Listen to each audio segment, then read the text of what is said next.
কৰ্কট ৰোগৰ সৈতে যুঁজি অৱশেষত মৃত্যুৰ সৈতে হাৰ মানিলে সকলোৰে মৰমৰ জনপ্ৰিয় অভিনেতা কিশোৰ দাস।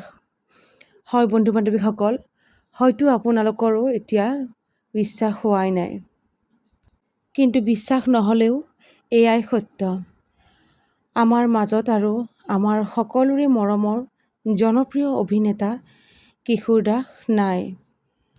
চিৰদিনৰ বাবে সকলোকে কন্দুৱাই এই পৃথিৱীৰ পৰা তেখেতে বিদায় মাগে। ইতিমধ্যে সকলোৱে গমেই পায়, কেইবামাহ ধৰি জনপ্ৰিয় অভিনেতাজনে কৰ্কট ৰোগত আক্ৰান্ত হৈ চিকিৎসাধীন হৈ আছিল।